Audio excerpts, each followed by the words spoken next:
Ayaw ni Ninong mga kabukid. 100,000 yung bagsak pinresyohan. Pakyawan. Ayaw, Parikoy. Mahina daw. Kaya tama ka naman gusto mo, salubong tayo. Kaya ta. Kaya gusto mo. Yung binlag natin mga kabukid na nakalanad yung bunga, ito po. Ang nagtatrabaho dito si Bilog. Sino ba yung amo mo dyan, Bilog? Ayan, si Ninong Anta mga kabukid. Siya yung may-ari nito. Tapos ngayon, titignan nila kung kailan niya angat. Ay! Ba't nung pagpunta ko dito, hindi pa dilaw na ganyan. Kabilis lang, ilang araw lang yun Pwede na nga pala. Ninong, pagka po ba pinipitas yan, dumidilaw din po ba yan? Hindi, o yung half right lang. Ha? Half right lang. Half right lang yung pitas nito. Sabagay, depende sa buyer. Yung dulce po kasi, ano yun, dilaw ang gusto nung buyer ko. Ito pala, half right lang. So, nakalanad po talaga yung bunga. Ang daming bunga. Pero madami po kayo nasira dito, no? Madaming nasira, mga ilang sako yung nasira nyo dito nung umulan na nagkalutis. 4 na yung naalis dyan. 4 na sako. Kadami.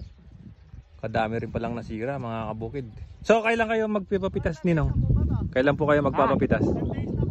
Ilan days? Ang pagkapula niyan 16. Parigoy! Ano sa tingin mo? Kailan pipitas? Mga ilang araw pa? Di pa ba half right to? Parang medyo meron lang mani pa lang ano. may sila yun ilog na. Kailan lang ako napunta rito mga kabukid. Ito yung binlag natin na nakalanad yung mga bunga. Ayan, Magkakaalaman na sa presyo yan. Sa presyo. Sa tingin mo, pare ko, magkano yung presyo ng ano ngayon? Milon? Isa ngayon, mataas ngayon. Ano ba yung ano nito? Yung lakaran nitong harmony na to? Yung pagka sumobra ba sa 2 kilo, magiging segunda na siya? Depende sa buyer. Pagka hindi maselan, good. Kasi pagka walang ganong milon, hindi namimili yung buyer. Inulit ko mga kabukid, yung nakalanad na bunga nito kay Ninong yan, ayan. Siya yung may-ari. Ninong ko yan sa kasal mga kabukid, baka sakaling balatuan ako. Para yun naman, ayong buyer ka. Ayaw niyang pakita nga Saan po, Ninong? Ayun, may sira rin pala Ayun, kadami din pala. Pero naiangat na, Ninong. Hindi, nung naiangat yan, may lutis na. Hindi lang napansin. Oo. Hindi lang napansin mga kabukid, kadami pang masisira pala nito Marami pa maririnig dyan, pagka sakali nagkuhan. Dami pa pala mga kabukid Sa estimate mo, pare ko, magkano yung kilo ng milon ngayon? Yung harmony nito? Asking? Oo, estimated lang. Sabihin natin pataas sa 30. 30, may pataas, mga 35. Yung good. Yung good. Yung segunda, magkano yung segunda? Hatiin mo yun. 15. Malaki pala. May tresera pa ba dyan? Meron. Meron pa ba dyan? Lahat naman Ano, Ninong? Nakapanghinayang ano, Ninong? Sino ba ano si Anta dyan? Hindi. Magkano gastos mo dito? Mga ilang hektarya tong natamnan mo ito, Ninong? 25k lang ang gastos diyan. 25,000 ang gastos dito. Ilang ano to? Ilang nasa ano to? Nasa 2,500. Pwede 100,000. Ano? Ano mo? Tatabaro 100,000. 100,000? Oo. Ito? Meron na siyang ano? 75,000 nakita. Ano, Ninong? San? Ayaw ni Ninong mga kabukid. 100,000 yung bagsak pinresyohan. Pakyawan. Ayaw, Parikoy. Mahina daw. Kaya tama ka naman gusto mo, salubong tayo. Kaya ta. Kaya gusto mo. Teka, kausap yung misis niya. Bilis. Hindi kumatansya yung ano ko. 100,000. Sabihin mo, Ninong, 200,000. May party na ako doon.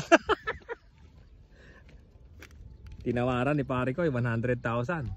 May sobra na silang 75,000. Oh, tatas ako, 100,000. 100,000 Pacquiao mga kabukid, nakalanad yung bunga. Kayo po ba, kung kayo tatanungin ko, 100,000 ang tawad, bibigay nyo po ba yung ganitong bunga? Kahon pa rin. Kahon pa rin. Pera o kahon pa rin.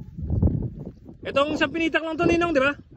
Isang pinitak lang po yan, nasa 200 po, na 2,500 na buto, mga kabukid, na puno. Ayan. Sinatay ko na yung 250 nun. Wala na yung, pero punla yan, Ninong, ano? Oo. Punla, wala nang ganong mamamatay niya pagka punla yung naitanim.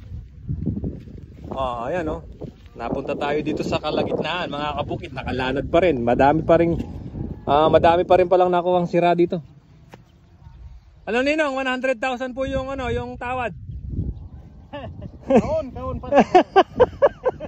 Ayaw. Isa. Ayaw, pero meron pang nakikita sira, mga kabukid. Ayaw. Pero nakikita niya, mga kabukid, kondisyon, maganda yung baging, maganda yung dahon. Hindi ka mukha sa akin, talagang nasunog yung sa akin, natubig. Ayaw, pare koy. Dagdagan mo daw, pare koy. Pare, sagad na ako to pare. Sagad na. Kasi babayad ka lang ko dyan. Una, pitas. Pangalawa, hakot. Pangatlo. Yung bibi lang eh. Saan ba? Makakapasok pala dito, makakapasok pala yung sasakyan dito. Ang puso mo kasi mukha dyan. Parang may ubusin mo rin. Magkano ba yung hakot dyan? Piso, kilo pa rin ba? Sa mga naghahakot? Ganun pa rin ba yung lakaran dito? Ang pipitas at saka siya rin ang maghahapon. Oo. Oo. Mga ilang araw na lang pala to. 1 week na lang, 1 week. Dami pa rin talaga nasira pala, Ninong.